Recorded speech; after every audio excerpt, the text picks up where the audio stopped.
Hello বন্ধুরা, আমি পিনাকি, তোমরা দেখছো পিনাকি মাইজি ব্লগস। আশা করি তোমরা সবাই ভালো আছো, সুস্থ আছো। এখন এই ভিডিওতে কথা বলবো গতকালকে T20 ওয়ার্ল্ড কাপের সুপার এইটের সেকেন্ড ম্যাচ ছিল, যেখানে টিম ইন্ডিয়া ও সাউথ আফ্রিকা মুখোমুখি হয়েছিল। আর কালকে মানে গতকালকে সাউথ আফ্রিকা মানে বলতে পারো টিম ইন্ডিয়াকে পুরো এক্সপোজ করে দিয়েছে।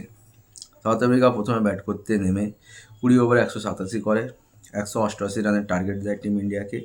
টিম ইন্ডিয়া 188 রান চেস করতে নেমে পুরো ব্যাটিং কোল্যাপস করে যায়। 111 রানে অল আউট। 76 রানে সাউথ আফ্রিকা টিম ইন্ডিয়াকে হারিয়ে সুপার এইটের প্রথম জয় তুলে নিয়েছে।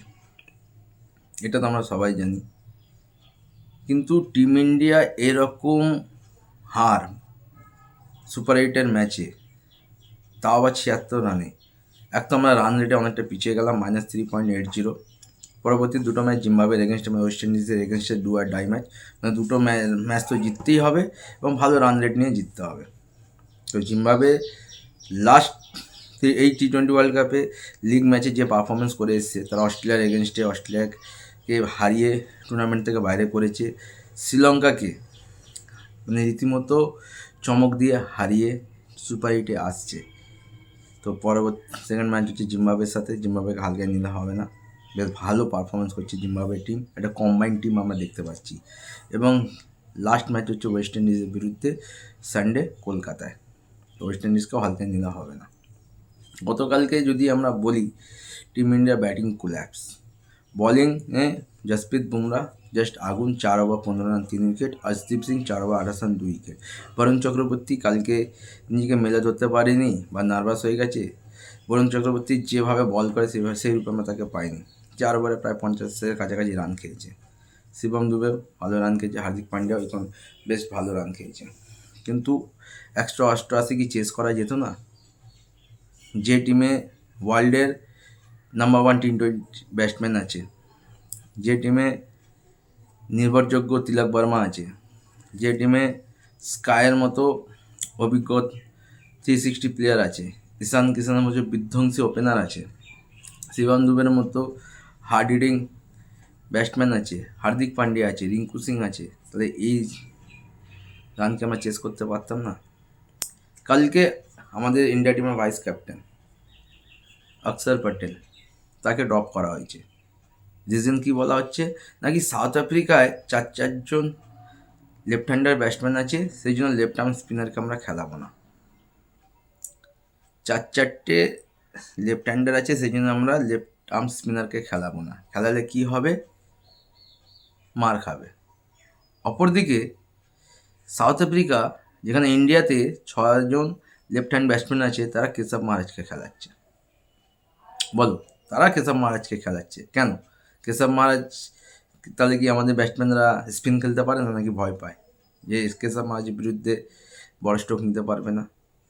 অক্ষর প্যাটেলকে বসিয়ে ওয়াশিংটন সুন্দরকে নেওয়া হলো। ওয়াশিংটন সুন্দর মাত্র 2 ওভার বল করেছে, 4 ওভার বলও করতে পারলো না। এবং ব্যাটিংয়ে যখন এসছে, সবার আগে শিবম দুবে, হার্দিক পান্ডিয়ার আগে এসছে ওয়াশিংটন সুন্দর। ভাবা যায়?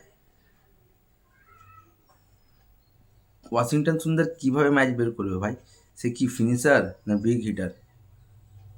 তো অক্ষর প্যাটেলকে বসিয়ে ওয়াশিংটন সুন্দরকে খেলানোর লজিক, সেটা একমাত্র সূর্য কুমার যাদবই বলতে পারবে। কেন, ম্যাচ যখন জেতে, টুর্নামেন্ট জেতে, ক্যাপ্টেনের নাম হয়, আর যখন হারে তখন ক্যাপ্টেনকেই সেই দায়ভার নিতে হবে। কোচকে আমি এখানে কিছু বলবো না। কালকে একটা জিনিস লক্ষ্য করেছো, বা প্রত্যেকটা তোমরা ইন্ডিয়া ম্যাচে লক্ষ্য করবে, ফুটবল যখন আমরা ম্যাচ হয় তখন আমরা কোচকে কিন্তু সাইড লাইনে দেখতে পাই, বিভিন্ন রকম মেসেজ সাপ্লাই করতে বা বিভিন্ন রকম ট্যাকটিক্স বলতে। কালকে গম্ভীর যেভাবে মাঠের ভেতরে ঢুকছিল বেরাচ্ছিল, মনে হচ্ছিল এটা ক্রিকেট ম্যাচ না, ফুটবল ম্যাচ হচ্ছে।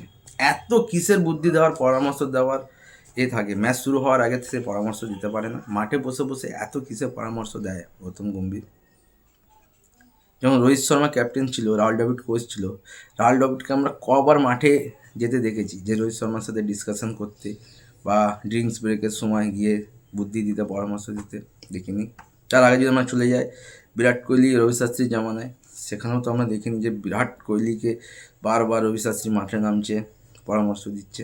তার আগে যদি আমরা চলে যাই তার লেজেন্ড এমএসডির বেলায়। তো ভাই কি মানে তুমি কি করতে চাইছো গম্ভীরজি? তোমার প্রধান অস্ত্র তুরুপের তাস অভিষেক শর্মা, যাকে নাকি সারা বিশ্ব ভয় পাচ্ছে। অভিষেক শর্মা যখন ক্রিজে নামে অপোনেন্ট টিমের সমস্ত বলার নাকি ভয় পায়।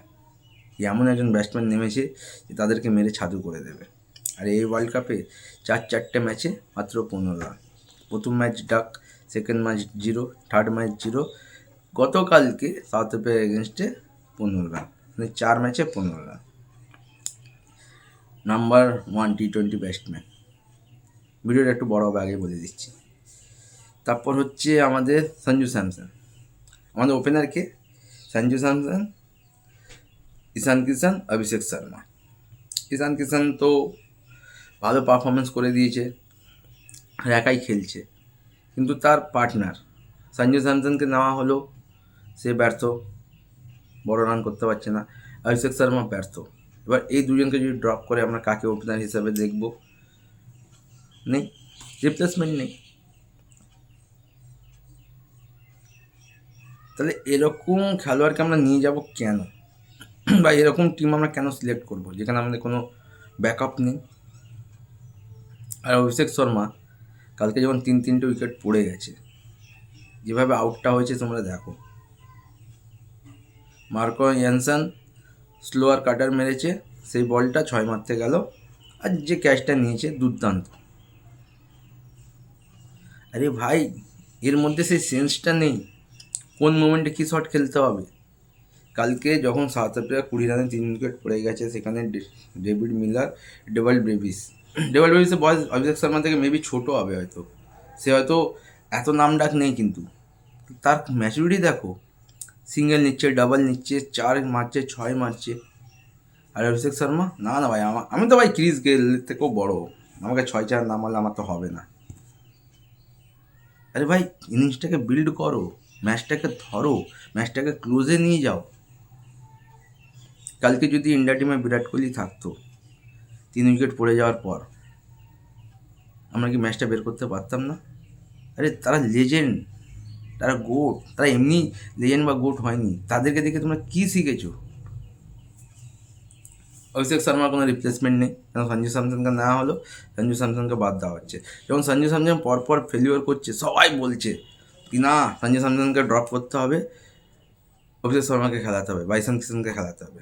আজকে অভিষেক শর্মা 4 ম্যাচে ফ্লপ হয়েছে, তা সত্ত্বেও সূর্যা কুমার স্কাই আমাদের প্রেস কনফারেন্সে কী বলছে, এতদিন অভিষেক শর্মা আমাদেরকে ব্যাক আপ করেছে, এবার আমরা অভিষেক শর্মা ব্যাক আপ করবো। এটা ব্যাক আপ করার জায়গা ওয়ার্ল্ড কাপ টুর্নামেন্টটা?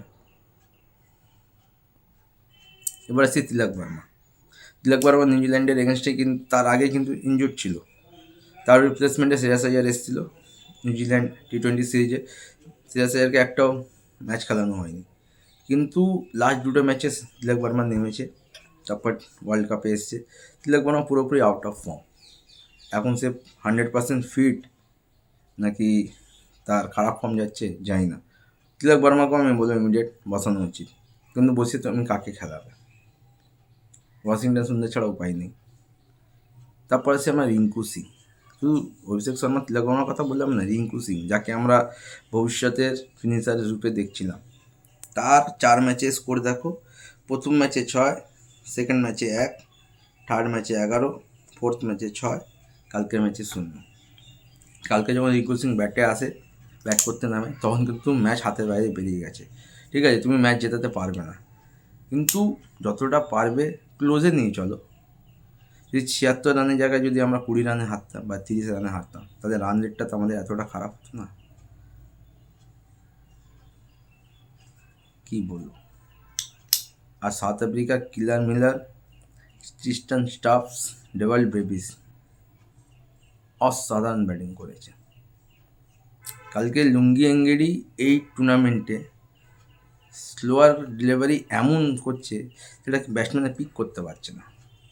কালকে তোমরা দেখো ভারতীয় ব্যাটসম্যানদের স্লোয়ার ডেলিভারির বিপক্ষে কোনো জবাব নেই, মানে কীভাবে স্লোয়ার ডেলিভারিগুলো খেলবে, কী শট খেলবে বুঝেই উঠতে পারছে না।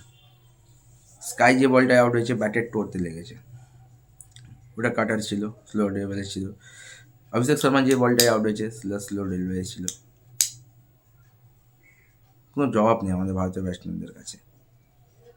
তো আশা করব যে স্কোয়াড আছে সঠিক প্লেইং ইলেভেন খেলানো হোক, পরবর্তী ম্যাচগুলো ভালোভাবে জিততে হবে, নাহলে সেমিফাইনালের রাস্তা টিম ইন্ডিয়ার পক্ষে টাফ হয়ে যাবে। কেন জিম্বাবুয়েকে যদি আমরা হালকাভাবে নিই আমরা ভুল করব।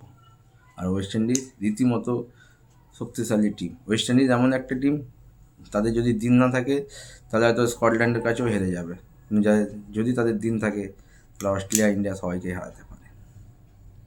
তো গম্ভীরজি, আপনি তো কোনো অভিজ্ঞ খেলোয়াড়কে নিয়ে যাননি ওয়ার্ল্ড কাপে। শ্রেয়াস আইয়ার বলুন, কেএল রাহুল বলুন, তাদেরকে তো আপনি টিমে নিচ্ছেন না। মোহাম্মদ শামিকেও আপনি টিমে নিচ্ছেন না। আপনি তরুণ ব্রিগেড তৈরি করছেন, আগামী প্রজন্মে সুপারস্টার তৈরি করছেন। তো বড় বড় ম্যাচে না অভিজ্ঞতা প্রয়োজন।